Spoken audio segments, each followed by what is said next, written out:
We've been around as a species now for 200,000 years. Looking back through the pantheon of the human timeline, it's impressive how different our morality and cultures have changed up to modern day, for better or worse, depending on your standing. But if there's one thing that has persevered, at least throughout the era of civilization, it's that a certain bodily function is always funny, particularly if it's on or at someone else. Meet the Bonnacon, excrement cannon, and friends.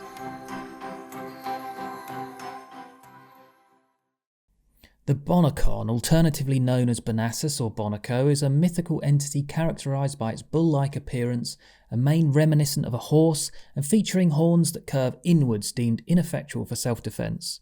Depicted in medieval bestiaries, its fur is typically portrayed as either reddish-brown or black. Due to the widespread popularity of Pliny the Elder's Naturalis Historia during the Middle Ages, the Bonnacon found its place among the creatures featured in medieval bestiaries. According to Pliny, the creature was found in Pioneer and employs a unique defence tactic. It ejects copious amounts of corrosive excrement from its anus towards its aggressors, inflicting burns and securing its getaway in the process. The trail of dung can extend for a considerable distance, up to 3 furlongs, which is about 600 metres or around 2,000 feet. Impressive. It would feel like that should be enough to dissuade any attacks, but as an extra measure, contact with its dung is said to cause burns akin to fire, deterring pursuers.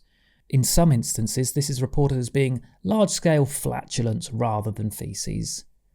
The protection which its forehead denies this monster is furnished by its bowels. When it turns to flee, it discharges fumes from the excrement of its belly over a distance of 3 acres, the heat of which sets fire to anything it touches.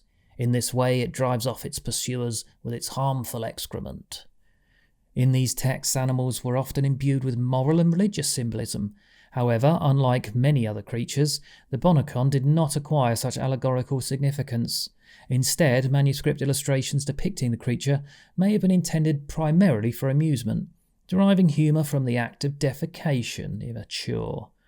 Depictions in certain bestiaries illustrate hunters recoiling from the Bonnacon, often turning their heads away and shielding their noses in disgust to avoid the foul odour emanating from the creature's emissions. An example of this portrayal can be found in the Aberdeen bestiary. I particularly like this quote by Albertus Magnus: "For of all animals this one has the most excrement." Poor Albertus really drew the short straw in science college if that was his area of research. It's not just the Bonnacon though. In looking for information around this, it turns out historical texts are rife with images of toilet humour.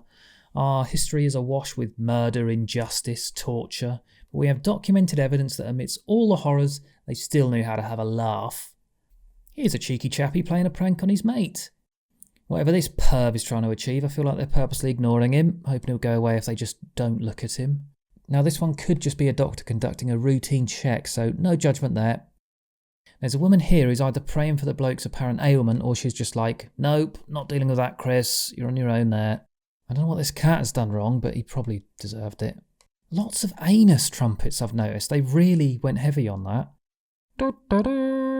Oh, somebody's jealous. Alright, that's enough now. Come on. Another mention of the Bonnacon can be traced to a text referred to as "on marvellous things heard," occasionally attributed to the philosopher Aristotle. According to this text, the creature is said to dwell specifically in the mountain called Hesanus. That's right, his anus, which divides Pioneer from Medice. Further descriptions shed light on its physical appearance. Each horn, for instance, is purported to contain more than 3 pints of fluid and possesses a pitch-black hue, yet they emit a luminous sheen akin to peeled surfaces. When its hide is skinned, it covers the space of 8 couches. It would be great if it wasn't covered in shit.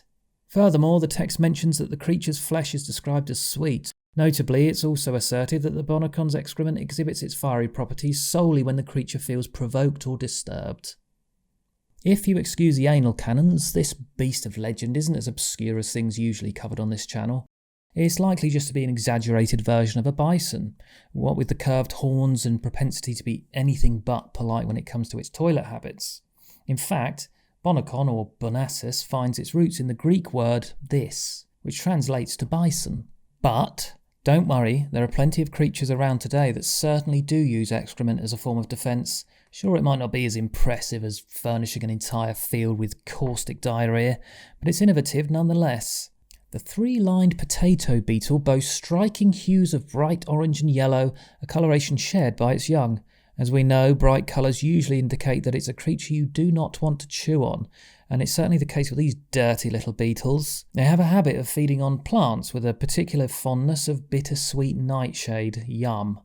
Their larvae coat themselves in their poison-tinged excrement, serving as a deterrent to predators. This tactic also attracts ants, which serve as caretakers for the larvae. Everybody's got their kink. The Eurasian hoopoe bird exhibits a behaviour during nesting where mothers coat themselves in foul-smelling secretion resembling rotting meat, ironically providing a protective barrier against bacteria for both their feathers and unborn offspring. It seems contradictory, but science and that. Additionally, when faced with threats, the young birds have a foolproof defence mechanism. They can spray feces at their aggressors. This tactic, not surprisingly, proves quite effective, often leaving predators disorientated and prompting them to seek alternative prey. Despite being among the largest hunters in the ocean, sperm whales demonstrate a very innovative defence strategy when feeling threatened. These whales utilise their faeces as instant camouflage, swiftly releasing it into their surroundings like an underwater smoke bomb.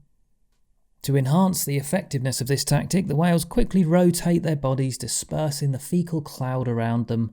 This temporary concealment allows them to evade detection momentarily before swiftly making their escape.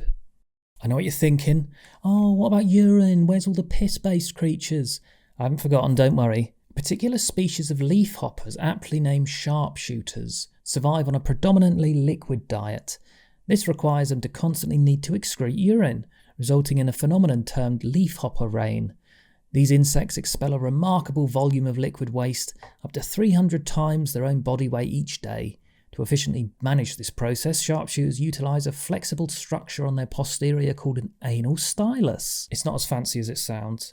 As the stylus rotates on a hinge, it propels individual droplets of urine away from the insect's vicinity. This action serves to maintain cleanliness around their feeding areas and potentially aids in evading detection by predators that might be attracted to the scent of their urine. There is one example, though, that actually does spray boiling liquid from its anus, and whilst it's much smaller in scale, it does so in a spectacular fashion. The infamous bombardier beetle. These insects generate an exothermic reaction within their abdomen and spray almost 100 degrees centigrade liquid at their attackers. It almost feels like a complete waste now that ours just, hopefully, goes down the toilet. Well done if you got through that whilst eating your dinner, by the way. If you'd like to learn more about strange myths and legends, please consider subscribing.